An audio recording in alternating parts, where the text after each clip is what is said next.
warahmatullahi wabarakatuh. Bismillahirrahmanirrahim. Alhamdulillahi rabbil alamin. Wassalatu wassalamu ala sayyidil awwalin wal akhirin, sayyidina wa maulana Muhammadin wa ala alihi wa sahbihi ajma'in. Wa ba'du, faqad qala Allah ta'ala: wala taj'alullaha urdatan li aymanikum an tabarru wa tattaqu wa tuslihu bainan nas wallahu sami'un alim. Sadaqallah wa ballagha Rasulullah sallallahu alaihi wasallam.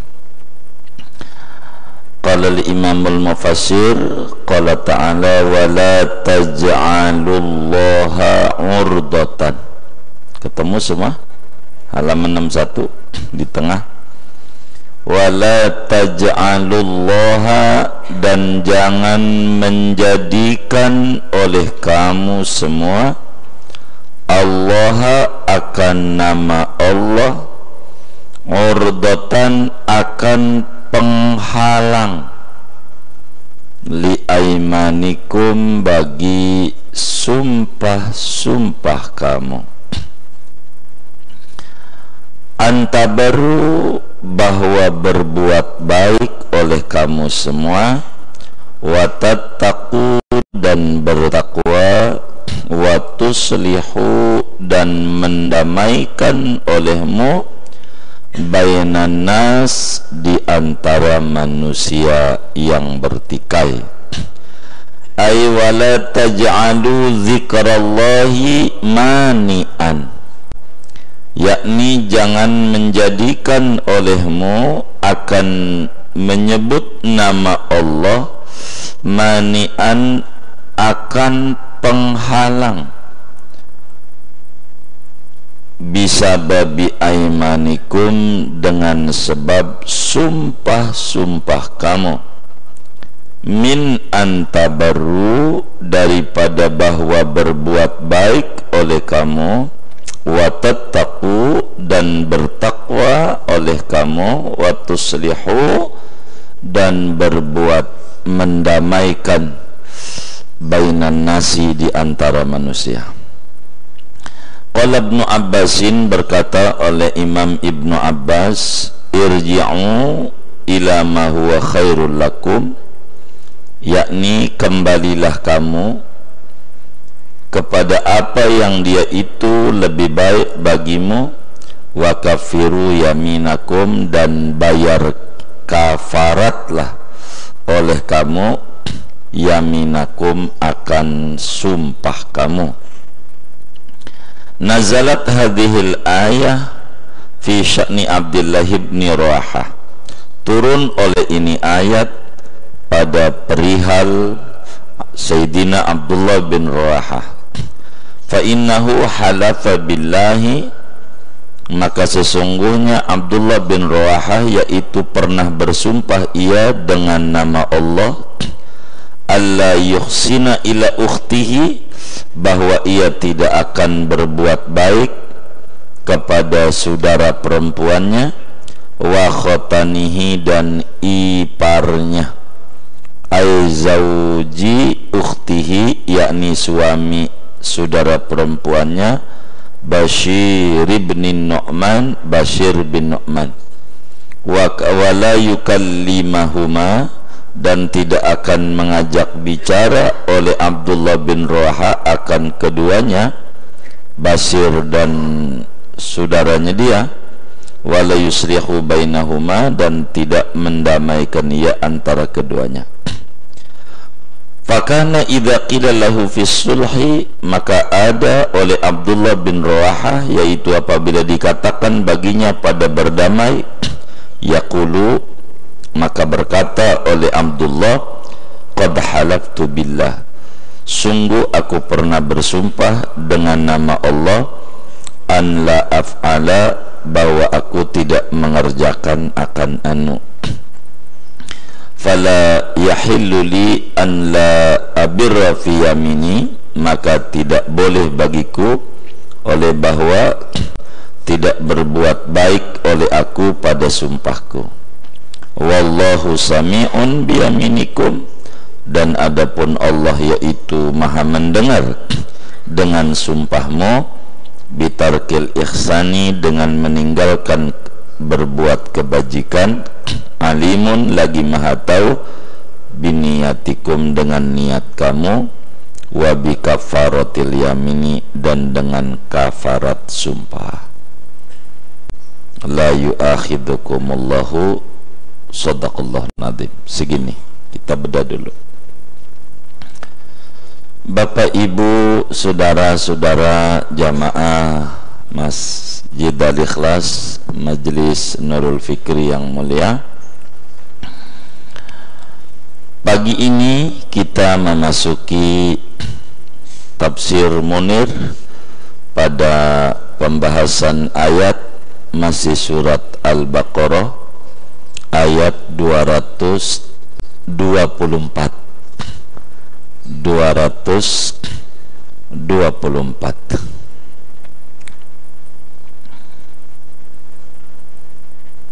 Pertemuan yang lalu dijelaskan wa basyiril mu'minin, ujung ayatnya 223.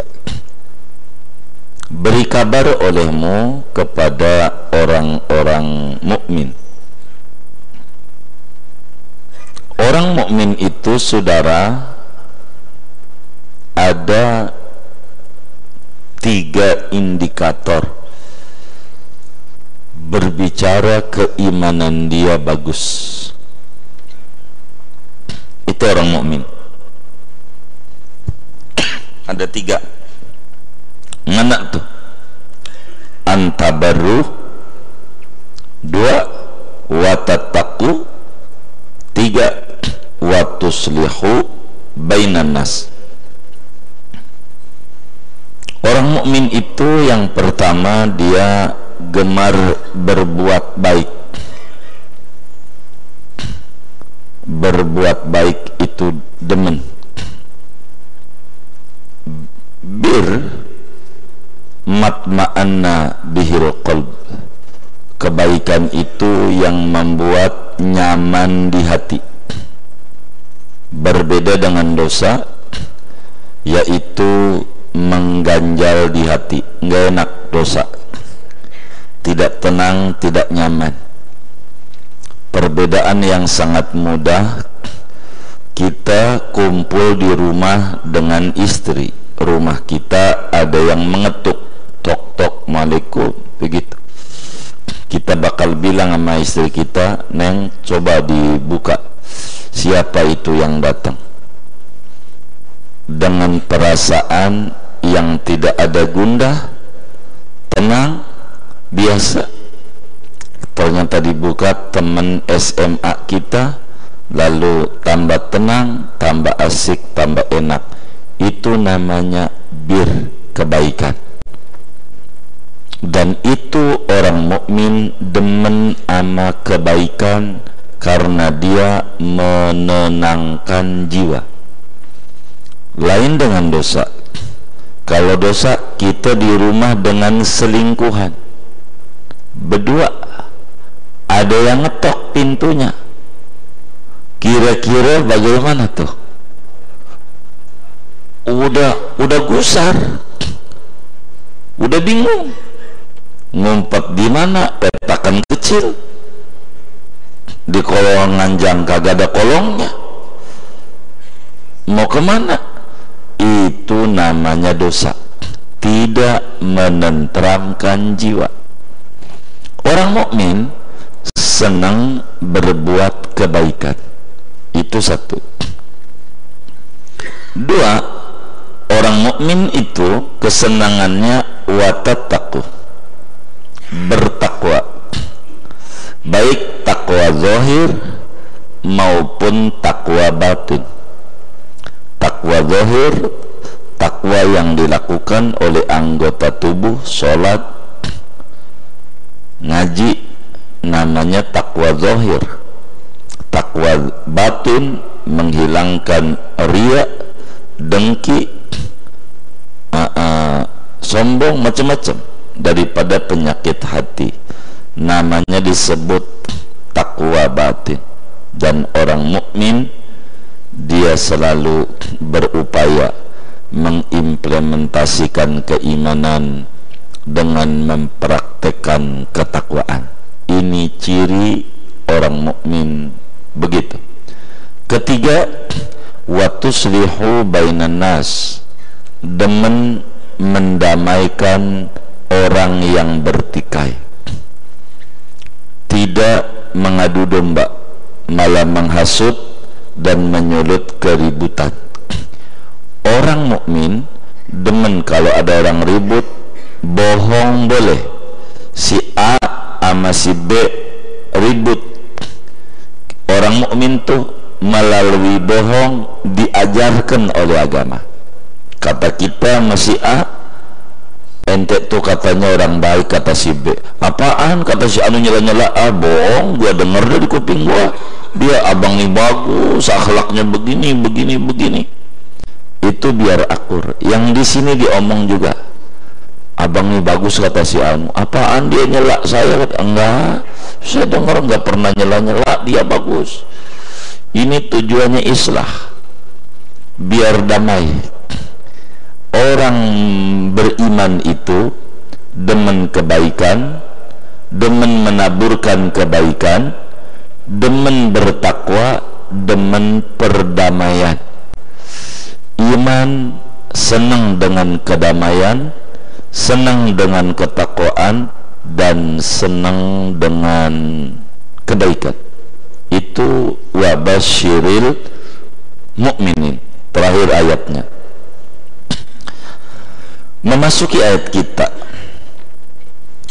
dalam kehidupan sehari-hari, saudara, kita sebagai orang beriman, sebagaimana tadi, cinta kebaikan, cinta ketakwaan, cinta kedamaian, tidak boleh ada orang ribut.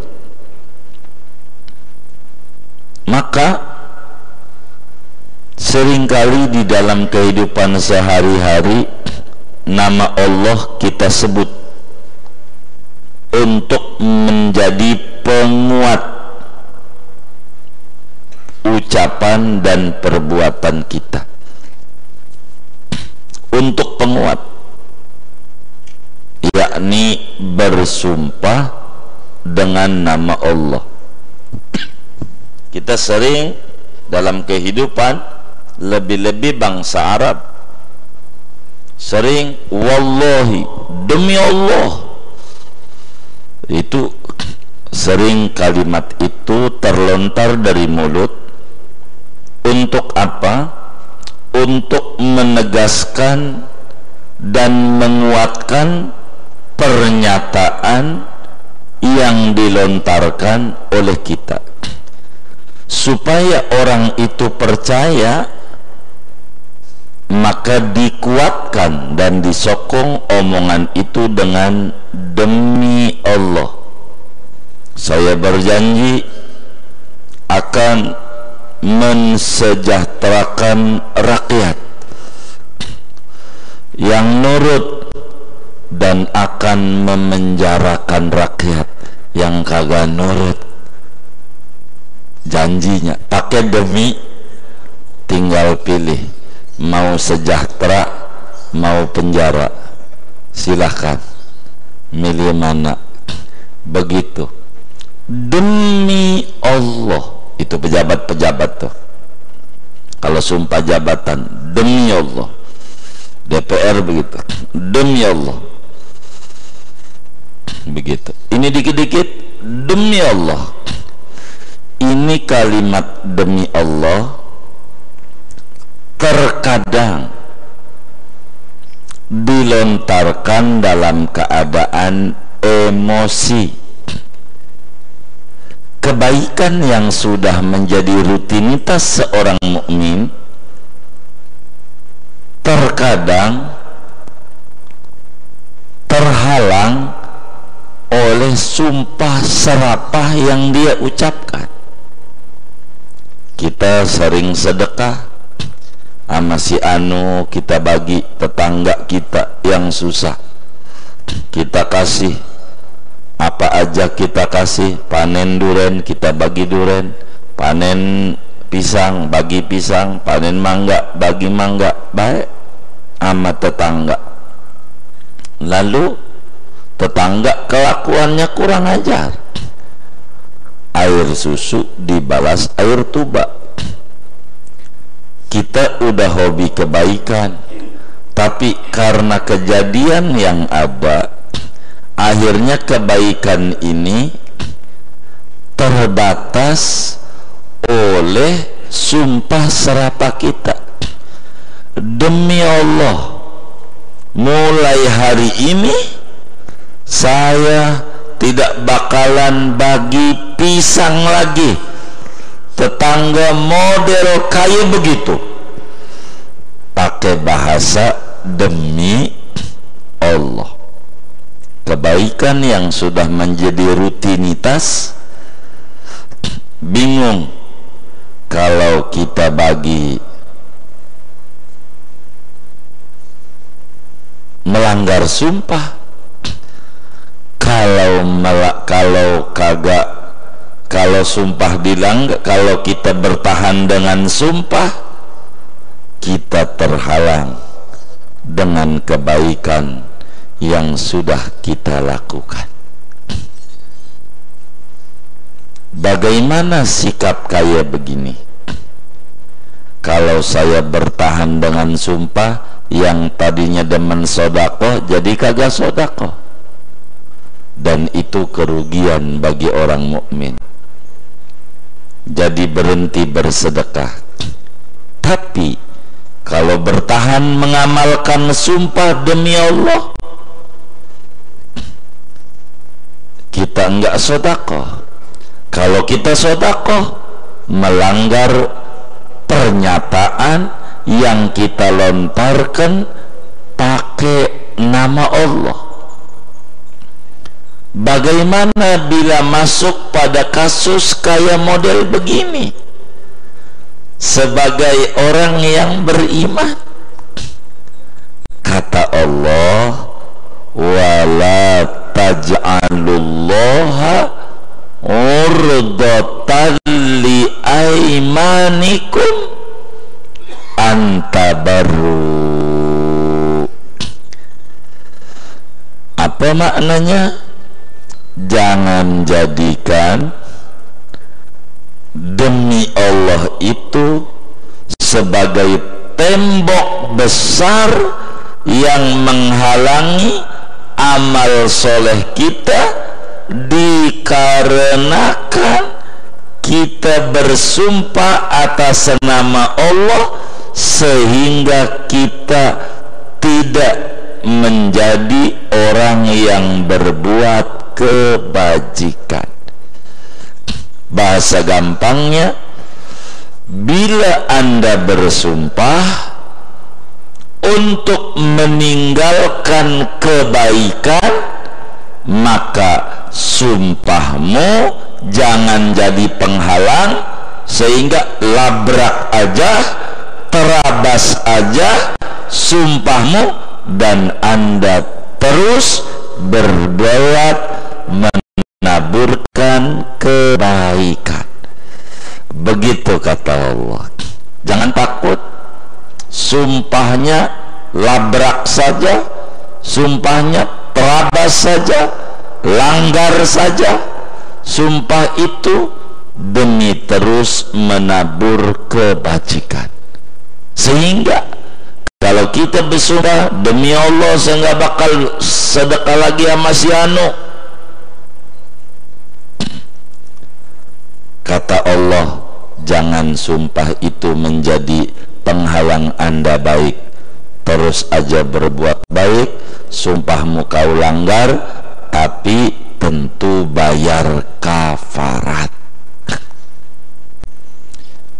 Di dalam kitab Sahihul Bukhari, Al-Imamul Bukhari meriwayatkan hadis, juga Imam Muslim di dalam kitab Sahih Muslim daripada Sayyidina Ibnu Samurah. Beliau pernah dinasihati Rasulullah sallallahu alaihi wa alihi wasallam. Kata Nabi, ya Ibn Samurah, idza halafta ala yaminin fara'aita ghairaha khairan minha falyati billadhi huwa khair wa kaffir an yaminik. Kata Nabi, wahai Ibnu Samurah, manakala anda bersumpah atas nama Allah, pakai demi Allah, namun melanggarnya lebih baik daripada bertahan dengan sumpah, labrak itu sumpah, terabas itu sumpah, kerjakan yang lebih baik sebagai seorang mukmin, namun bayar kafaratlah anda. Begitu juga di dalam Sunan An-Nasai, di dalam Musnad Ahmad bin Hanbal, Imam Ahmad riwayatkan hadis. An-Nasai di dalam Sunan An-Nasai, Imam Muslim di dalam Sahih Muslim dari sahabat Abu Hurairah radhiyallahu an, Nabi menyatakan, man halafa ala yaminin fara'a ghairaha khairan minha falyati billadhi huwa khair wal yukaffir an yamini. Kata Nabi, siapa orang yang bersumpah demi Allah lalu dia pandang melanggar sumpah lebih baik daripada bertahan dengan sumpahnya, maka langgar saja sumpah, kerjakan yang lebih baik, bayar kafarat.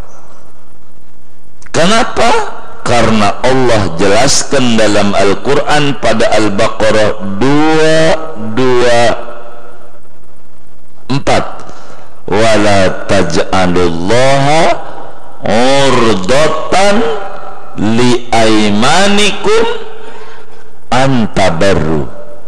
Kedua, orang mukmin demen berbuat ketakwaan. Takwa itu menjunjung tinggi perintah Allah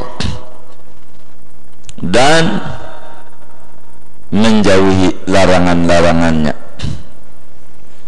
Bagaimana kalau sumpahnya mengerjakan maksiat? Enggak ada. Kalau mengerjakan maksiat, lawan aja. Demi Allah, mulai hari ini saya nggak bakalan ngajak ngomong sama si Udin, sebab dia waktu saya nyalon RT kagak milih saya, padahal dulu saya banyak bantu waktu banjir. Ini RT ngambek. Iya boleh saja, tapi pakai demi Allah. Ini bagaimana?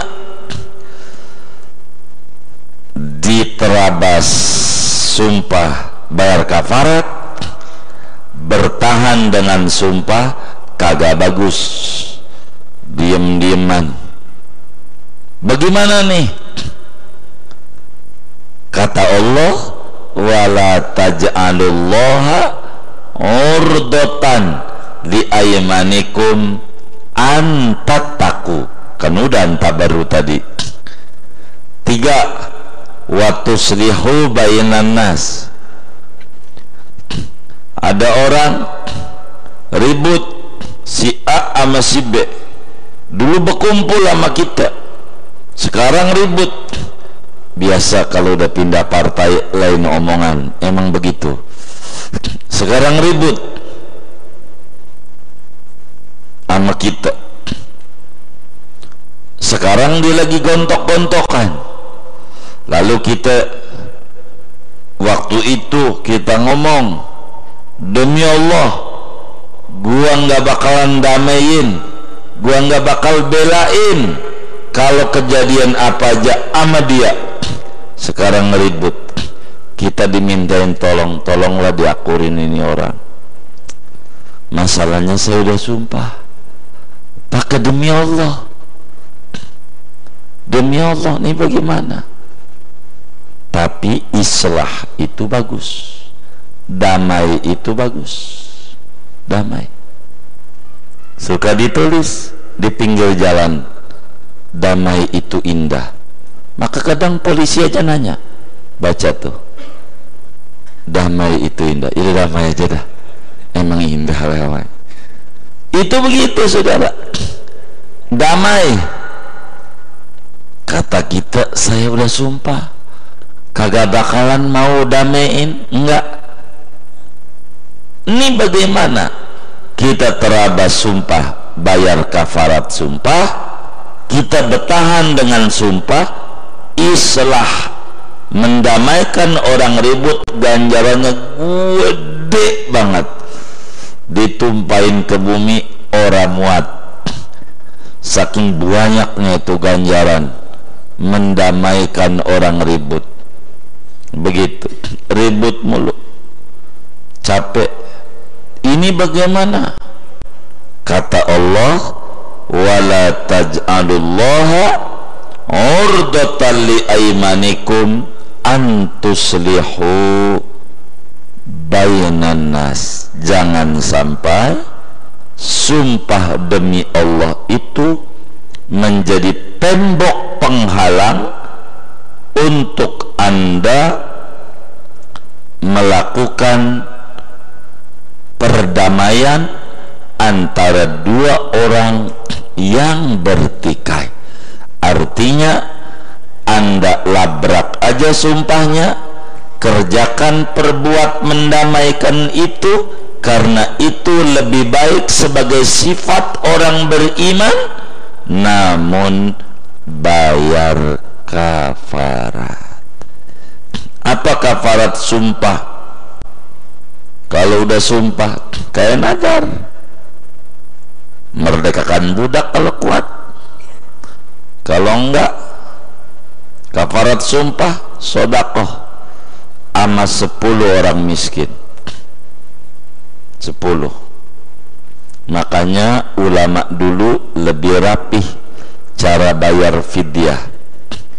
Kalau kita biasanya orang meninggal yang difidyahin puasa Ramadan, berapa hari dia tinggalin, berapa bulan, ini kita fidyahin. Suka bagi beras, itu 1.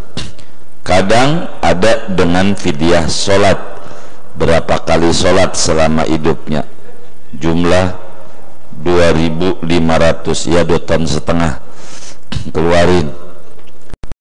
Ada 2 di masyarakat, tapi orang dulu bukan 2 doang, masih nambah.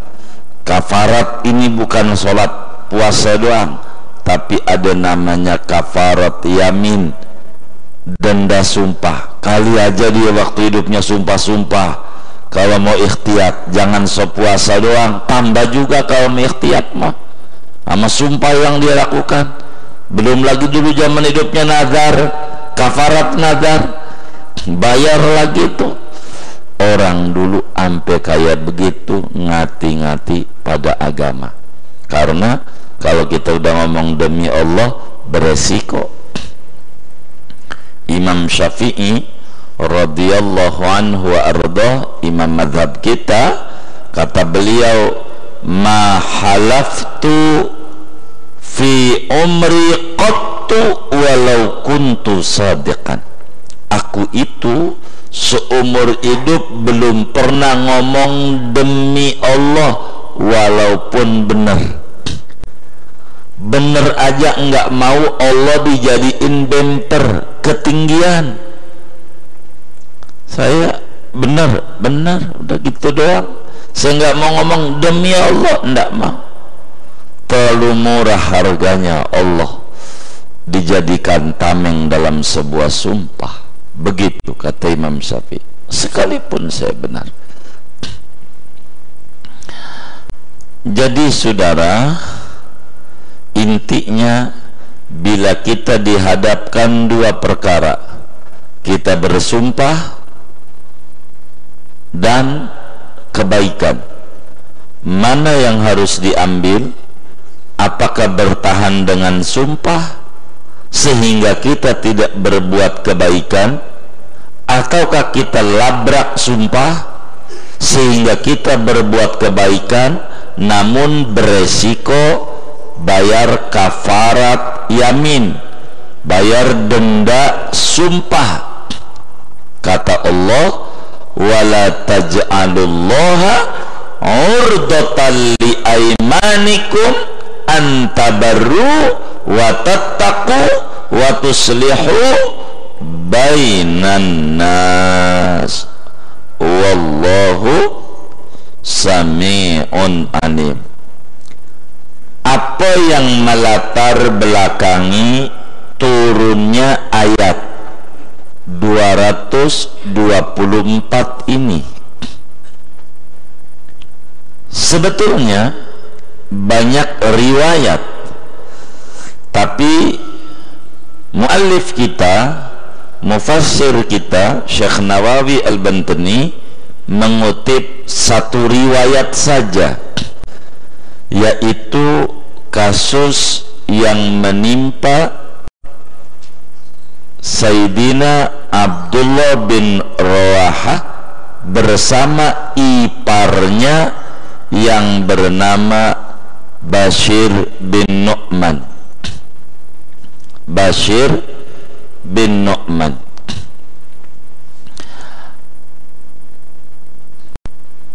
Ibnu Abbas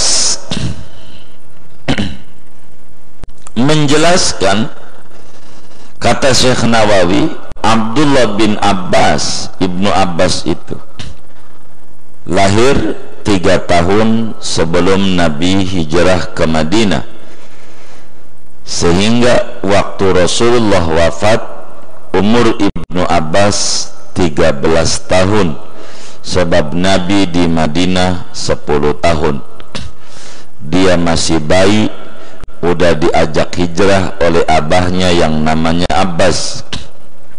Jadi di Madinah umur 3 tahun udah ikut Nabi, dari bocah 3 tahun sampai umur 13 tahun. Ibnu Abbas bilang, Ibnu Abbas ini kecilnya pernah diludahin Nabi, didoain, ya Rabb, ini bayi berikan pemahaman tentang Islam dan ajarkan pada ini bayi tafsir Al-Quran. Bahasa Nabi, Allahumma faqihhu fid din wa allimhu ta'wil, kepada Ibnu Abbas. Maka Ibnu Abbas bercerita awal mengapa ayat ini turun, latar belakangnya apa. Ada kasus yang menimpa 2 orang, ipar ketemu ipar. Ada orang namanya Abdullah bin Rawahah, punya adik. Adiknya dinikahi oleh temannya namanya Bashir bin Nu'man. Ini yang namanya Abdullah bin Rawahah ama iparnya baik, ditolong iparnya, kesulitannya ditolongin iparnya, semuanya. Tapi ternyata si ipar ini ada masalah. Akhirnya ipar ribut sama adiknya Abdullah bin Rawahah. Adiknya sama lakinya ribut, lalu dilaporin sama Abdullah bin Rawahah. Kata Abdullah bin Rawahah, kagak bisa saya untuk menyelesaikan keributan yang terjadi. Emang apa? Emang dulu gua bantu adik gue, ipar gue juga gua tolongin, tapi kurang ajar sama gue.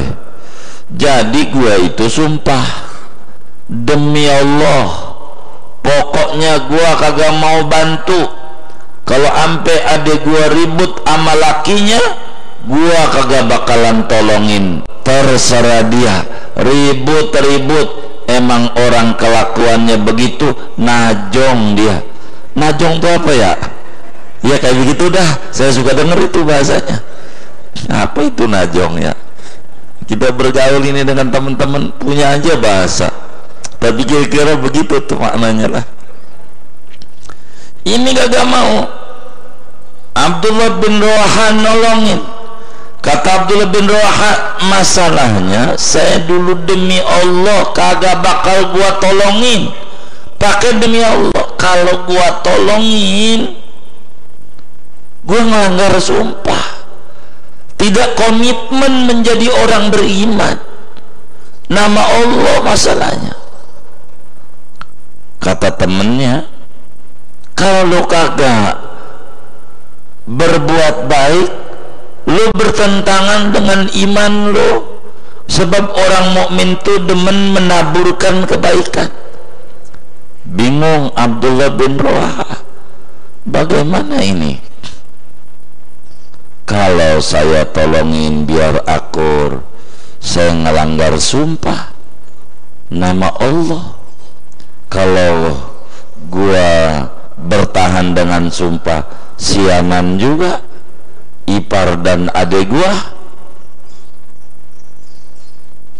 Aduh, bingung juga. Tepok jidat juga tuh Abdullah bin Rawaha. Ya salam. Dia datang kepada Sayyiduna Muhammad sallallahu alaihi wasallam.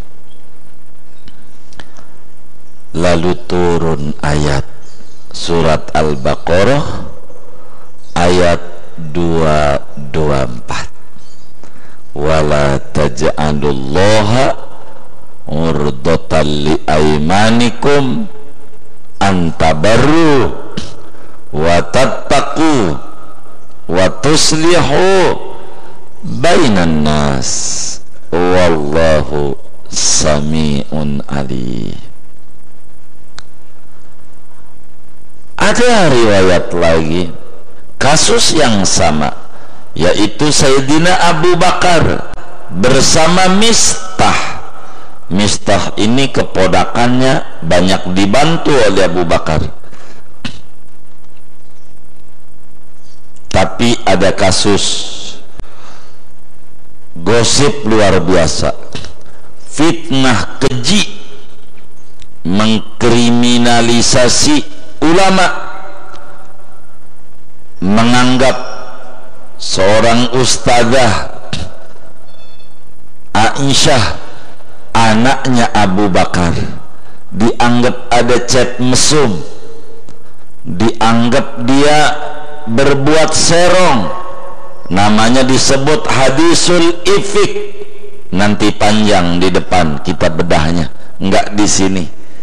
Mistah yang dibantu oleh Abu Bakar terbawa juga oleh opini yang luar biasa, viral berita, baik itu di Facebook maupun di WA grup, rame cerita macam-macam kasus Siti Aisyah radhiyallahu anha. Sampai Nabi pun juga diam. Lama itu kasus itu, sampai nanti turun ayat-ayatnya. Ya ayyuhalladzina amanu in ja'akum fasiqun binaba'in fatabayanu, dan seterusnya nanti di depan.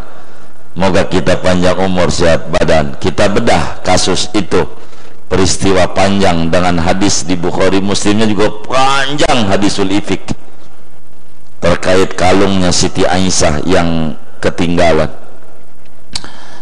Abu Bakar bersumpah ndak bakalan bantu Mistah. Turun juga ayat ini, wala taj'alullaha urdatan li aymanikum antabarru wa tattaqu wa tuslihu bainan nas wallahu sami'un alim.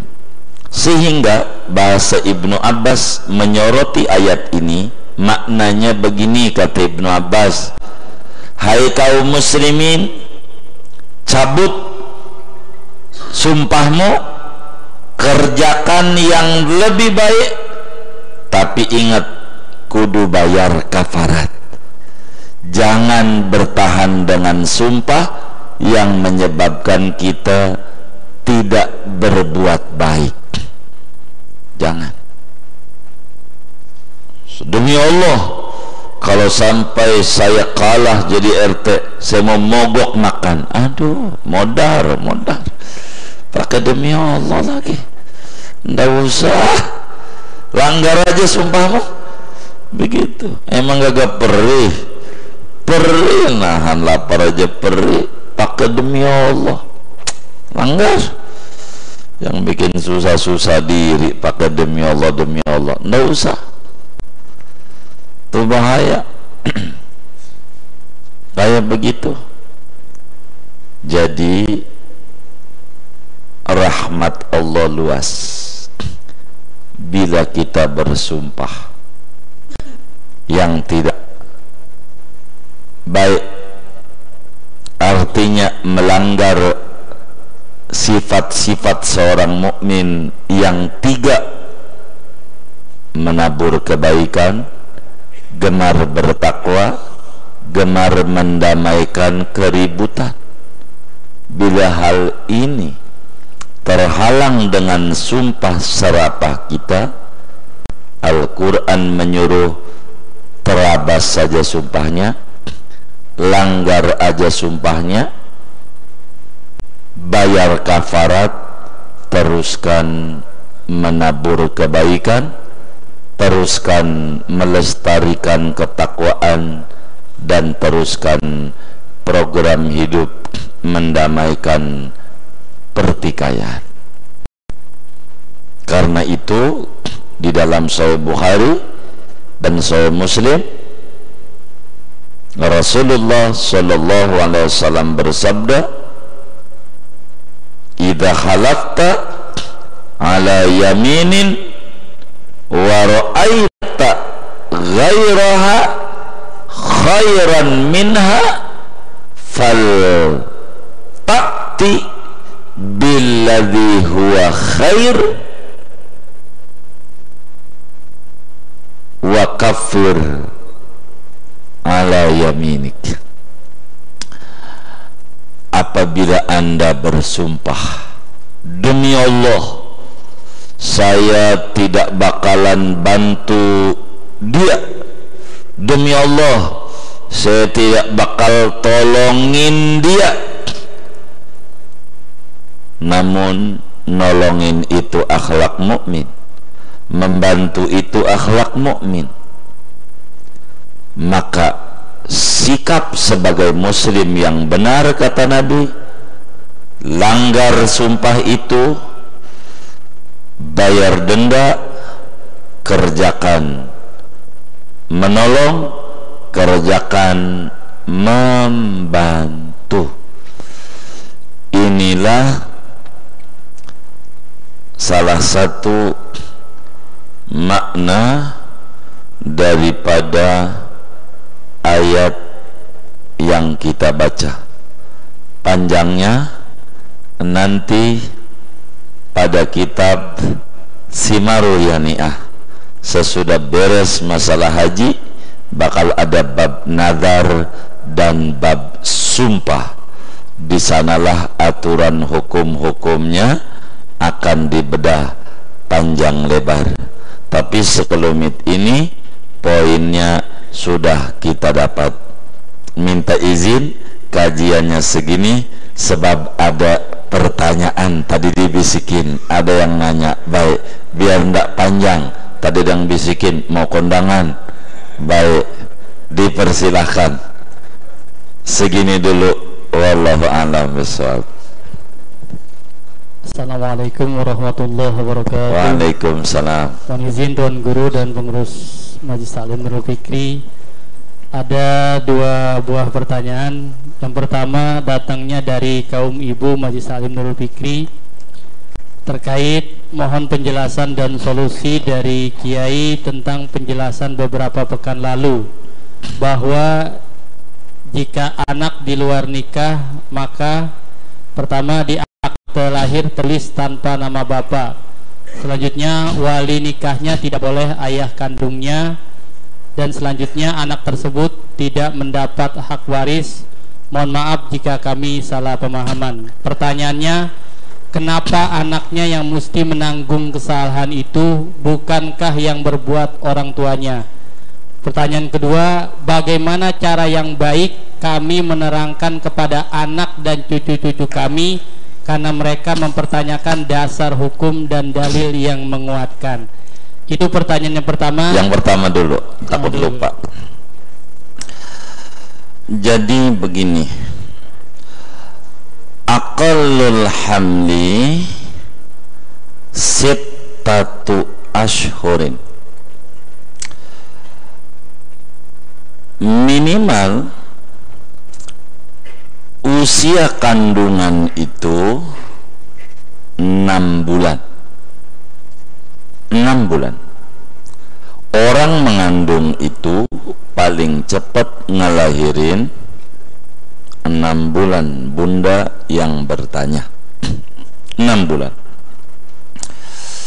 Dari mulai pagi ini kita nikah dengan perempuan, lalu malam bersetubuh dengan istri kita, dan pembuahan, paling cepat ini bayi akan berojol 6 bulan.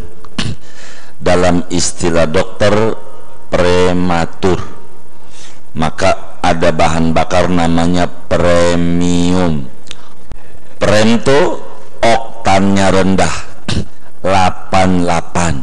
Premium 88. Begitu. Maka kalau pertama bagus 92. Bagaimana kalau dikurangin dan ini dinaikin menjadi 90? Namanya pertalit. Namanya itu, boleh tanya Pertamina begitu.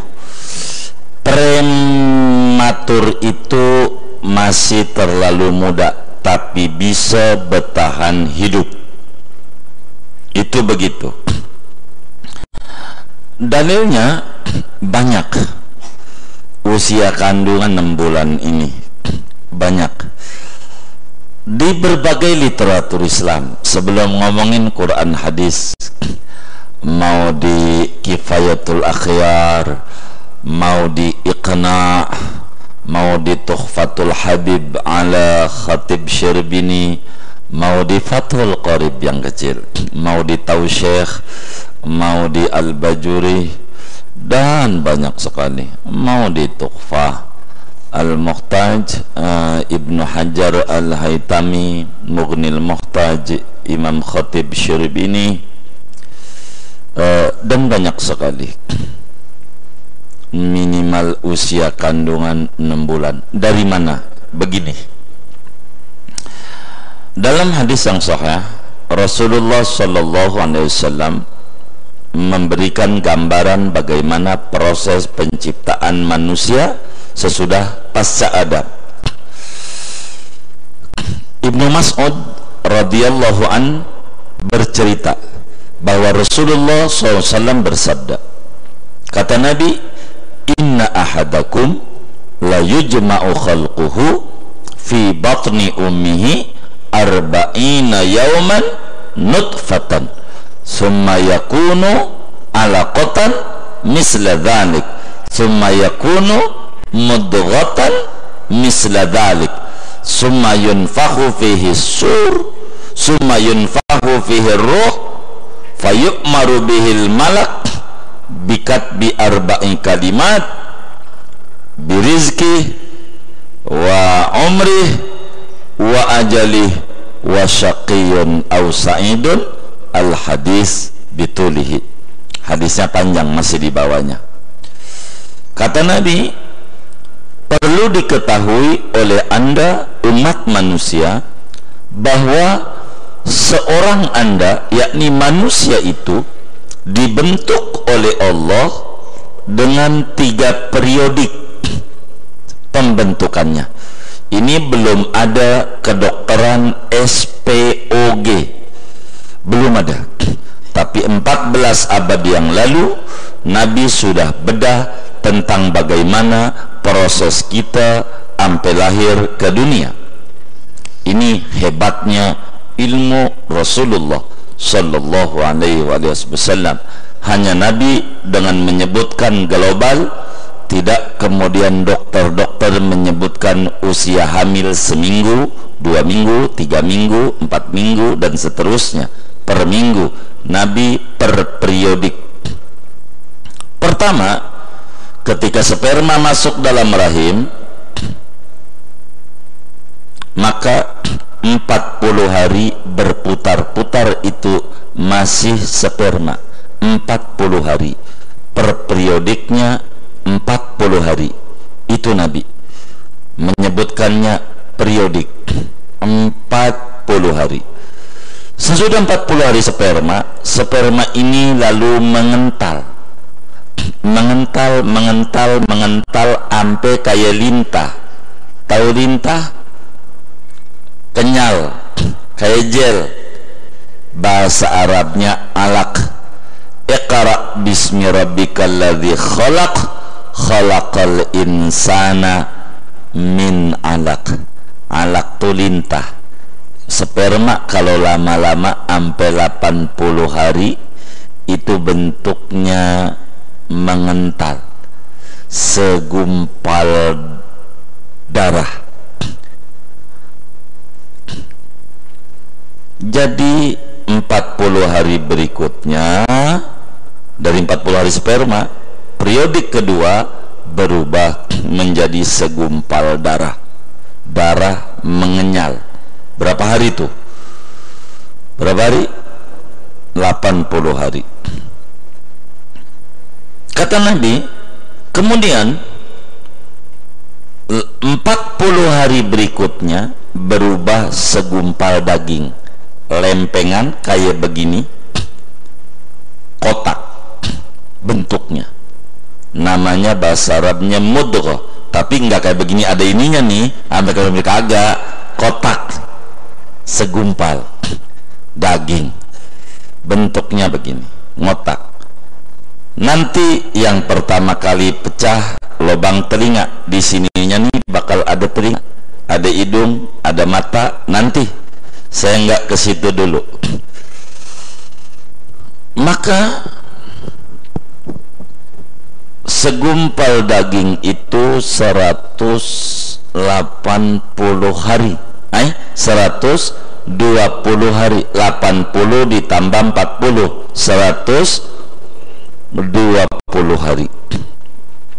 Berapa bulan tuh? Yang benar yang hitungnya 4 bulan. 4 bulan. 4 bulan jadi segumpal daging. Udah 4 bulan, maka Allah tiupkan ruh lewat atas. Kalau ini pala, lewat sini. Mulai hidup ini bayi, berasa gerejat-gerejat di perutnya.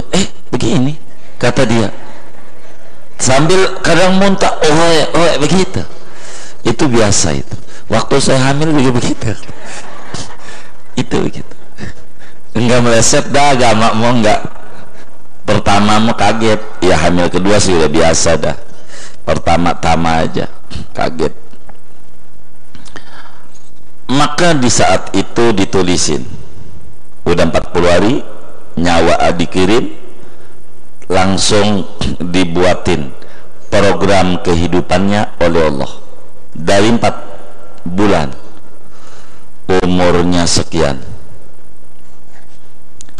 nanti dia meninggal kena penyakit gula, cuman dituduh corona, keluarganya percaya. Catatannya begitu, catatannya, dan gak meleset. Kuburnya Tegal Alur, itu ada catatan begitu, ada, nggak bakalan berubah sampai nanti. Rezekinya sekian, hari ini dia dagang begini, apanya aja ada. Sampai kita ngaji nih hari tanggal berapa ini? 8 November 2020 dia ngaji, nyender, ngantuk. Ada dari itu program, enggak meleset. Tapi tapi saya bukan bagian ini, saya potong.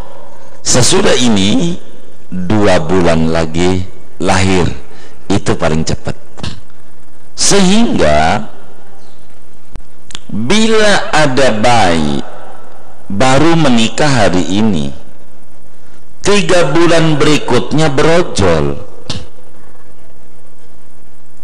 Nikah sekarang November, Desember, Januari lahir, 15 Januari kita kasih nama Januari, ya kan lahirnya. Orang kan ngikutin aja apa aja lahirnya sama. Ini bukan keren, enggak, nyontoh orang dulu namanya Pengki, emang lahirnya di Pengki gitu. Ada namanya Lumbung, iya karena lahirnya di Lumbung.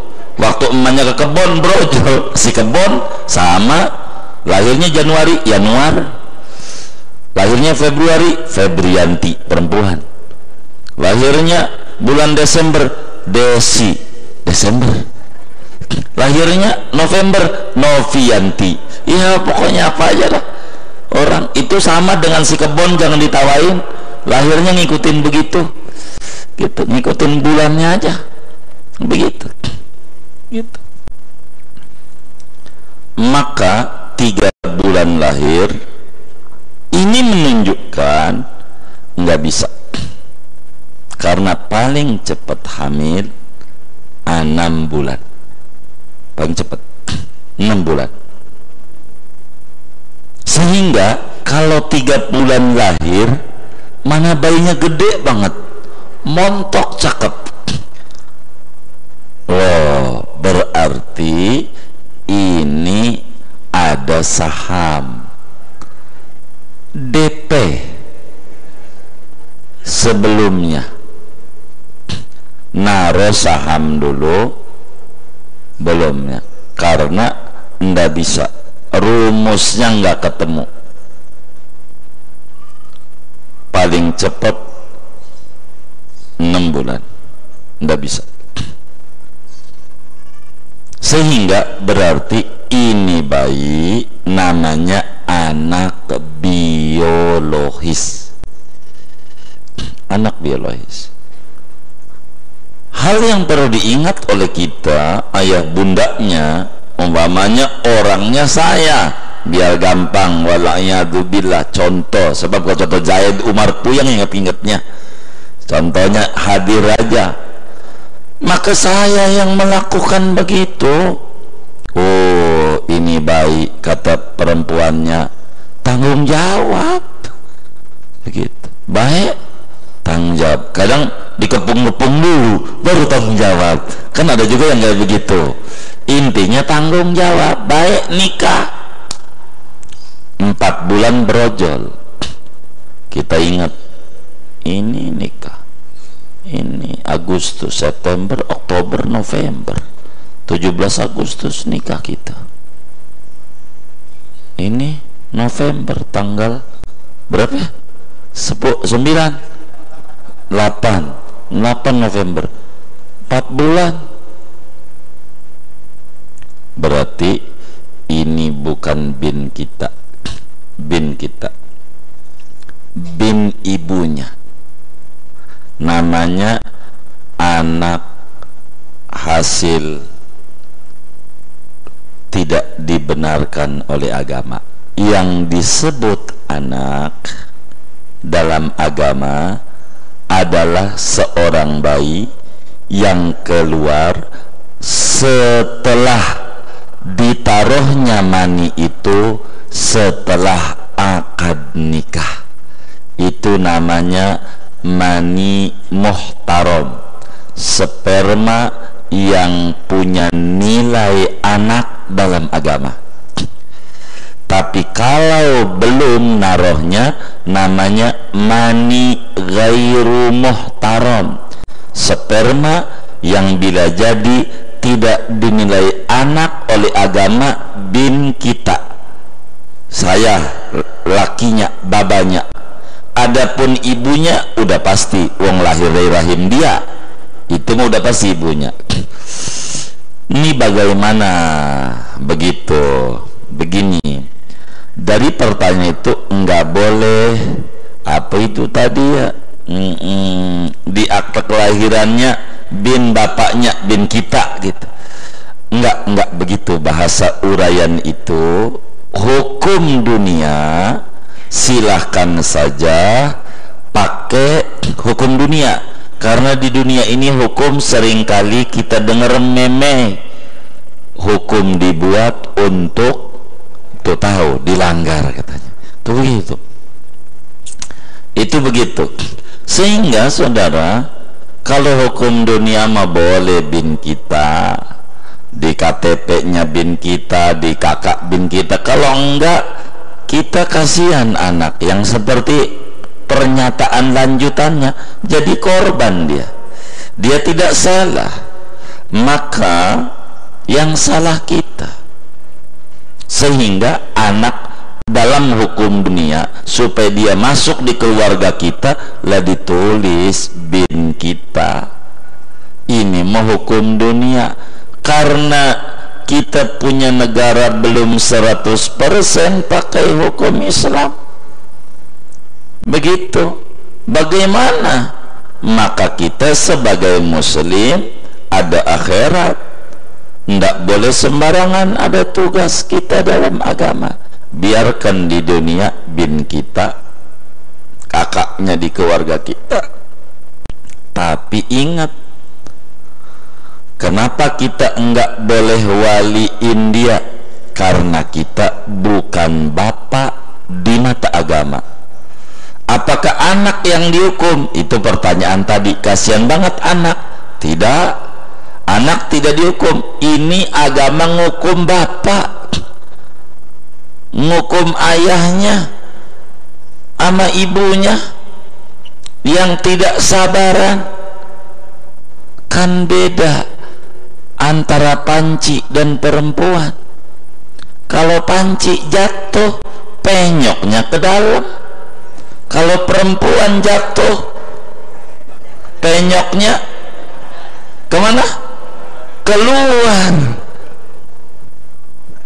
Jangan catat, ini catat yang ini buat tebak-tebakan lagi. Itu begitu saudara. Jadi bagaimana?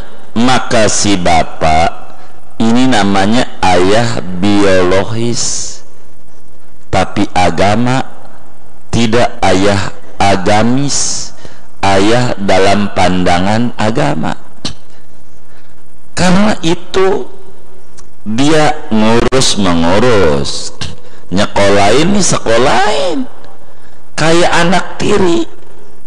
Statusnya tahu anak tiri, begitu, anak dari orang lain, ya maka kita didik ganjaran gede.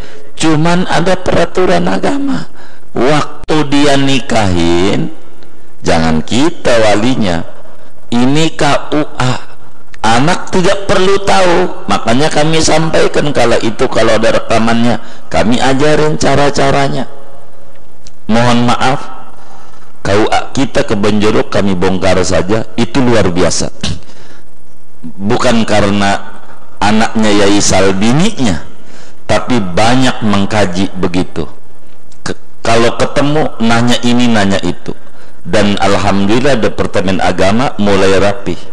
Mohon maaf, biasanya sekarang nih yang kami ketahui KUA, ada orang menikah itu selalu diperiksa kenapa diminta akte nikah bapak ibunya sama akte lahir, karena bakal dicocokin sama dia. Ini lahir bulan November 2020 tanggal 8. Oh baik, coba ngintip nikahnya. KUA pasti begitu. KUA kalau ngaji begitu. Oh, nikahnya 17 Agustus 2020, bakal dihitung sama dia. Agustus, September, Oktober, November, 4 bulan. Pasti bakal dipanggil bapaknya. Pak, ini nggak beres pak, mohon maaf ya, bukan buka aib ini, tapi urusan agama. Kenapa agama itu wala taqrabuz zina, jangan berzina, deketi jangan, apalagi berzina, implikasinya panjang Pak. Bukan sekedar itu, ada rentetan aturan. Ini bapak kagak boleh nikahin, walinya saya, entar diatur, kita nikah dulu di KUA, saya bakal bilang penataran, entar juga nurut. Hari Minggu, Jumat umpamanya ya, hari Minggu bapak yang ngawinin, sinetron doang. Tahu sinetron doang? Udah, saya nikahkan kepadamu putri saya Fulana bin Fulan, gitu, putri kandung saya, dan maksudnya enggak apa-apa, udah. Hah? Udah nikah, agamanya udah. Ini mau nikah sinetron doang, biar ada kamera cekrek cekrek cekrek. Itu doang. Tuh namanya agama tuh nggak pernah mati solusi. Jangan takut kasus begitu. Dan kami pribadi di dalam kehidupan bermasyarakat di kota-kota besar ini, mohon maaf ketika ada teman-teman bertanya teknis, kami ajarkan cara kayak begini-begini. Ternyata beberapa KUA sudah ngaji dan bagus, enak. Jadi kami sangat demen, mereka selalu kayak begitu. Jadi anak nggak tahu, cuman berbicara warisan barangkali. Kenapa nggak dikasih warisan? Lawang bukan anak kita. Ya kalau mau si ibu atau si bapak yang bertanya, walaupun ibu yang bertanya kan bisa saja yang bertanya suaminya atau siapa atau temannya. Kalau mau, umpamanya bapak mau ngasih warisan sama temennya, bapak mau ngasih warisan sama Ustaz Rafi, boleh. Mau nggak? Mau katanya. Lihat kita, lo anak gua bukan, percis itu agama. Karena bukan anaknya, salah dia. Makanya kami kasih solusi supaya jangan dosa kita berkepanjangan sampai wafat. Tolong kalau ada kasus kayak model begitu dalam diri kita, andai biarkan itu dosa udah kejadian, kita tangisi nggak bisa balik, kita berpikir jangan mundur ke depan. Bagaimana caranya? Bagi masih hidup boleh, kalau bagi mah namanya hibah. Anak ada berapa? Bagi rata semuanya, masih hidup nih, buat lo, kontrakan ini buat lo, udah. Jadi kalau baba meninggal, baba nggak ada warisannya, udah dibagi tuh ya, dah. Jadi kan salah? Enggak, karena hibah mau orang lain aja boleh dikasih. Kalau warisan yang ngebagi adalah Allah ngebagi. Maka kiai cuman menyampaikan apa pesan-pesan Al-Quran berbicara warisan. Oleh karena itu, biarkan di kakak memasuk di kita, apalagi tuh akte kelahiran masuk di kita, segalanya di kita, rapot bin kita. Ini mau urusan dunia, tapi kita kan yang faham bahwa kita ada akhirat. Oleh karena itu, yang sudah kejadian itu kejadiannya, solusinya begini. Anak tidak boleh tahu. Saya mau dongeng sampai sekarang ada kasus-kasus nih. Kita yang pertama aja dah, kayaknya masih ingat saya. Yang pertama itu orang anaknya udah SMP sekarang, anak yang nikah, yang cara kayak tadi. Ketika seorang ayah menyampaikan, artinya teman kita itu, anak saya itu kalau dilihat dalam agama enggak masuk kayaknya. Enggak masuk bagaimana bang? Kata saya, 5 bulan kayaknya. Ya maklumlah zaman dulu udah repot dah diceritainnya panjang. Udah kita jangan lihat dulu. Ini bagaimana solusinya? Kata saya, jangan saya yang menikahkan, sebab kalau saya, keluarga abang ini kenal saya semua, nanti saya bakal ditanya-tanya jadi repot. Saya kasih solusi. Kala itu kami bawa, kami telepon ulama, Pak Kiai, tolongin begini, enggak enak. Masanya beliau ini lumayan tenar juga namanya. Jadinya apa dikata, jadi sehingga harus tolongin. Anda aja, Anda bisa wali hakim. Waktu itu kami bawa ke wali hakim, setting cakep, Jumat nikah secara agama. Nanti Minggu lah bapaknya, kan Minggu begitu, anggap deh Minggu nih, minggu depan sekarang nikahin dulu sama kiai cakep dah bahasanya, diatur secara agama. Sudah rapi nikah agama, nggak sadar tuh kalau dia tuh sebetulnya udah suami istri gitu. Kiai pinter banget ngotongin duit, dah dari saya aja lah kalau latihan mah, kata si bapaknya, ini saya kasih 500.000 nih latihan jawab. Udah intinya nikah secara agama. Kala itu Jumat pagi, ya anaknya udah gede SMP sekarang, anaknya udah SMP, anaknya dia bukan anak yang saya nikahin itu begitu. Enggak tahu sampai sekarang, enggak tahu itu, enggak tahu. Artinya kita jadi orang tua harus rapi. Jangan kasus yang menimpa kita, amanah kita jangan didongengin. Jangan kita bilang, lu ini sebetulnya bukan anak baba lu. Waduh, berarti bukan anak emak juga, emak kurang ajar, emak orang jahat. Jangan, aib, tutup. Dia tak boleh tahu. Itu rahasia kita dengan istri kita dan Allah. Kita udah tobat dah kasus itu, umpamanya anak ini. Karena itu saudara, kalau mau bilang agama, kebanyakan anak hasil hubungan gelap ini laki-laki, sedikit yang perempuan. Repot rentetan. Kalau laki-laki kan nikah nggak perlu wali. Perempuan ini dalam kehidupan bermasyarakat boleh diteliti, yang terbanyak anak hasil perzinahan laki-laki. Jangan kita langsung nyimpulin berarti yang laki-laki ini hasil zina. Jangan begitu, jangan. Ini kasus begitu tuh, begitu. Kalau mau diteliti, kurang lebih demikian. Jadi caranya yang sehat saja, anak tidak salah, ini orang tua yang dihukum karena dia melakukan pelanggaran. Karena itu kenapa berzina dilarang, bukan dosa di akhirat, implikasi di dunia ini terlalu repot. Kurang lebih demikian. Wallahu alam. Satu aja ya, minta izin. Ada 2 katanya pertanyaan buat minggu depan. Sayanya sempit waktunya, minta redonya. Kemudian kita baca Fatihah. Nih minta redonya, kami gabung juga lah. Ini oh ya, baik.